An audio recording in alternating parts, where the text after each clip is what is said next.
तुला शिकवीन चांगलाच धडा या मालिकेच्या आजच्या भागामध्ये आपण पाहणार आहोत. अक्षरा जेव्हा शाळेच्या बाहेर येऊन घरी जाण्यासाठी निघते तेव्हा अधिपती तेथेच जवळ गाडीच्या उभा असतो.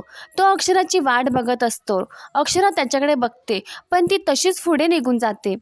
ती त्याच्याकडे दुर्लक्ष करते पण अधिपती मुद्दामच तिच्या पुढे पुढे जातो. पण अक्षरा त्याच्याकडे बघतही नाही आणि पुढे पुढे तशीच निघून जाते. अधिपती तिचा पाठलाग करतो आणि तिच्या मागे मागे जातो. अधिपतीला तिला थांबवायचं असतं पण अक्षरा काही थांबत नाही, म्हणून अधिपती घरी निघून जातो. ती तशीच चालत राहते. इकडे भुवनेश्वरी इराला फोन करून म्हणते निखिलच्या पगारातले 2,000 रुपये कमी झाले आणि बघता बघता महिना पण संपून जाईल आणि तुम्हाला काहीच मिळणार नाही. त्यामुळे जे काही करायचं असेल ते लवकरात लवकर करा. इरा हसून म्हणते त्याची गरज पडणार नाही. पगारवाढ फार काही कमी होणार नाही. आम्ही प्रोसेस सुरू केली आहे. आजच घरामध्ये मोठा बॉम्ब टाकलाय. भुवनेश्वरी खुश होते. ती इराला म्हणते जेवढं लवकर काम कराल तेवढंच तुमचा फायदा होईल आणि भुवनेश्वरी फोन ठेवून देते. इरा अक्षराची वाट बघत असते. अक्षरा घरी आल्या आल्या इरा म्हणते अगं तू किती दिवस इथेच राहणार आहेस? आई म्हणते अगं इरा तिला आतमध्ये तरी येऊ दे. मग इरा अक्षराला म्हणते निखिलचे आईवडील आले होते. त्यांनी जवळजवळ आमचं लग्न मोडलं आहे आणि हे सगळं तुझ्यामुळे होतंय. आई बाबा इराला थांबवतात पण इरा काही ऐकायला तयार नसते. इरा त्यांना म्हणते तुम्ही मध्ये मध्ये पडू नका, मला हिला काही प्रश्न विचारायचे आहेत. इरा अक्षराला म्हणते तुझा नेमका प्रॉब्लेम काय आहे? तू इथे का आलीस? तुझा इगो एवढा मोठा आहे का? तुझ्या इगोमुळे तू येथे येऊन पडली आहेस? इरा अक्षराला म्हणते हे बघ तुझ्या संसारात तुला काय करायचं आहे ते तू कर, तो तुझा प्रश्न आहे, पण माझा संसार सुरू व्हायच्या अगोदरच मोडू नकोस. यापुढे जर तू असं काही केलंस ना तर गाठ माझ्याशी आहे. मग आई अक्षराला घडलेला सर्व प्रकार सांगते. अक्षराला वाईट वाटतं. इरा आईबाबांना म्हणते तुम्हाला वाटत नाही का ताईने आपल्या सासरी जावं? तुम्ही हिला कायमचे इथेच ठेवणार आहात का? तुम्ही बघितलं ना निखिलचे आईबाबा येऊन काय काय बोलून गेले, पण त्यांचं तरी कुठं चुकतंय? तुम्हाला वाटत नाही ताईचा संसार हवा? आई म्हणते असं काही नाही, आम्हालाही वाटते आमची मुलगी तिच्या सासरी आनंदाने नांदावी, पण ती जर तिकडे सुखाने राहत नसेल तर ती इथे कायमची राहिली तरी आमची काही हरकत नाही. इरा म्हणते हाच तुमचा प्रॉब्लेम आहे आणि त्यामुळे माझ्या संसाराची वाट लागते. तुम्हाला कसं कळत नाही? अक्षरा म्हणते मी बोलते निखिलशी, काहीतरी मार्ग निघेल आणि मी कायमची माहेरी नाही राहणार. मग इरा म्हणते कर काहीतरी लवकरात लवकर, नाहीतर मला पण तुझ्यासारखं माहेरीच राहावं लागेल आणि तेही लग्न न करता. आणि इरा तिथून निघून जाते पण अक्षरा रडत तेथेच उभी राहते. तर दुसरीकडे अधिपती ओंकारला फोन लावत असतो पण ओंकार काही फोन उचलत नाही. तेवढ्यात चारुहा सर तेथे येतात. ते अधिपतीला समजवतात पण अधिपतीची चिडचिड चालू होते. ते अधिपतीला भुवनेश्वरीबद्दल बोलतात.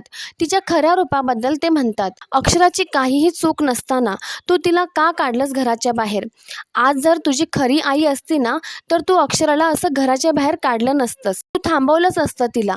पण अधिपती वैतागून निघून जायला निघतो पण चारुहा सर त्याला मोठ्याने ओरडून थांबवतात आणि भुवनेश्वरी कशी आहे, तिने आजपर्यंत घराची कशी वाट लावली ते सांगतात. ते अधिपतीला अक्षरा किती चांगली आहे हे सांगतात. तू तिचा किती वेळा अपमान केलास पण तिने तुझ्यासाठी सर्व काही सहन केलं. वेळ अजून गेली नाही, तू तिला परत घरी घेऊन ये, नुकसान तुझंच होईल. तू आत्ताच्या आत्ता जा आणि तिला घरी परत घेऊन ये, कारण अक्षरा अगदी तुझ्या खऱ्या आईसारखी आहे. त्या भुवनेश्वरीच्या हट्टामुळे ज्या मुलीवर तू मनापासून प्रेम करतोयस, जिच्याशी तू लग्न केलंस, तिलाच तू या घराबाहेर काढलंस.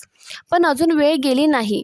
हे ऐकल्यावर अधिपती चिडून म्हणतो नवरा बायकोच्या नात्याविषयी तुम्ही बोलूच नका, कारण ज्या माणसाने कधीच माझ्या आईसाहेबांना बायकोचं स्थान दिलं नाही त्याच्याकडून मला हे सगळं ऐकून घ्यायचं नाहीये. आणि अधिपती रागाने तिथून निघून जातो. दुसरीकडे इरा अक्षरा आणि आईसमोर मुद्दामच निखिलला फोन लावते आणि म्हणते हा निखिल तर माझा फोन उचलतच नाही आणि मेसेजचा रिप्लाय पण देत नाही. नंतर ती चिडून आईला म्हणते आई तुम्ही असेच बसून राहणार आहात का? काही करणार नाही का? त्यावर आई म्हणते अगं थोडा वेळ जाऊ दे, आम्ही करतो काहीतरी, आम्ही बोलतो निखिलच्या आईवडिलांशी. पण इरा रागाने म्हणते, जिच्यामुळे हे सर्व होतंय ती तर काहीच बोलत नाहीये. मग अक्षरा कपाटातून बॅग काढते आणि आईबाबांचा आशीर्वाद घेते आणि बाबांना म्हणते, बाबा मला 10,000 रुपये उसने हवे आहेत. माझा पगार झाला की मी देईन तुम्हाला परत. त्यावर बाबा म्हणतात, अगं काय झालं, कशाला हवे आहे तुला पैसे?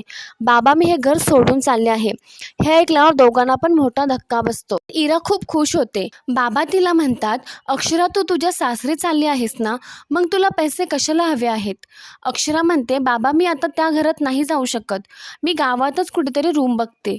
हे ऐकल्यावर आई बाबा खूप टेन्शनमध्ये येतात. ते अक्षराला सरळ नाही म्हणून सांगतात. पण इरा लगेच म्हणते, ठीक आहे ताई, माझ्या गावात खूप ओळखी आहेत, तुला कुठेतरी रूम बघून देईलच, पण तू अगोदर 1-2 दिवस हॉटेलमध्ये राहा. हे ऐकल्यावर इराचे आई बाबा तिच्यावर खूप चिडतात आणि ते अक्षराला सांगतात, तू हे घर सोडून कुठेही जायचं नाहीस. पण अक्षरा म्हणते, मी जर इथे राहिले तर असेच प्रॉब्लेम होतील. मी आपल्या घराजवळच एखादी रूम बघते, म्हणजे तुमच्या डोळ्यासमोर असेल. पण ते दोघे स्पष्टपणे तिला नकार देतात आणि तिची बॅग कपाटात ठेवून देतात. तू कुठेही जायचं नाही, तुला जोपर्यंत इथे राहायचं आहे तोपर्यंत तू इथेच बिनधास्तपणे राहा, कारण हे तुझं घर आहे. इरा हे ऐकून खूप चिडते. त्यानंतर अक्षरा निखिलला भेटण्यासाठी जाते. ती निखिलला खूप समजावते. ती त्याला तिच्या आईवडिलांना समजवायला सांगते. पण निखिल म्हणतो, ताई मी त्यांच्या विरोधात नाही जाऊ शकत, ते जे काही निर्णय घेतील तो मला मान्य करावाच लागेल. तर मित्रांनो, या सिरियलची पुढची अपडेट बघण्यासाठी व्हिडिओला लाईक करून चॅनलला सबस्क्राईब नक्की करा.